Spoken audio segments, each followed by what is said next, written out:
ഈ ചാനൽ ആരെങ്കിലും ഏറ്റെടുക്കുകയാണെന്നുണ്ടെങ്കിൽ ഇത് ഇഷ്ടപ്പെട്ടപ്പോ എന്തെങ്കിലും ജീവനെ പേടിച്ചിട്ട് തുടങ്ങിയ ചാനലാണിത്.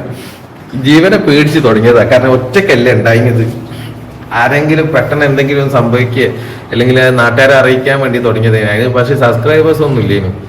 ഇതിന്റെ സിസ്റ്റം ഒന്നും അറിയില്ല. ഇതന്നെ ഇപ്പോൾ ഒരു വേറൊരു മീഡിയക്കാർ ചാനലുകാർ എനിക്ക് ഉണ്ടാക്കി തന്നതാണ് ഈ ചാനൽ ആരെങ്കിലും ഏറ്റെടുത്താണ്ട് നമുക്ക് അർജുനെ കിട്ടി കഴിഞ്ഞ്.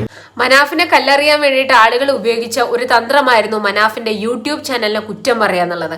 ആ യൂട്യൂബ് ചാനൽ റീച്ചിന് വേണ്ടിയിട്ടാണ്, കാശുണ്ടാക്കാൻ വേണ്ടിയിട്ടാണെന്നൊക്കെ പറയുന്നത്. ഈ മനുഷ്യൻ തന്നെ പറയുന്നു അത് ഞാൻ ജീവനെ പേടിച്ചിട്ട് ചെയ്തതാണ്. കാരണം കർണാടക സർക്കാരിലെ ആളുകളുമായിട്ട് പോലീസുകാരുമായിട്ട് എന്നും മനാഫ് വഴക്കാണ് ഇവിടെ തെരച്ചിൽ നടത്താൻ വേണ്ടിയിട്ട്. അപ്പം അങ്ങനെയുള്ള ഒരു മനുഷ്യനെയാണ് കുറ്റം പറഞ്ഞതെന്ന് നമ്മൾ ആലോചിച്ച് ലജ്ജിക്കണം. അപ്പം അദ്ദേഹം പറയുന്നുണ്ട് യൂട്യൂബ് ചാനൽ ആവശ്യമുള്ള ആളുകൾ അദ്ദേഹത്തെ സമീപിക്കാൻ. നിഷ്കളങ്കം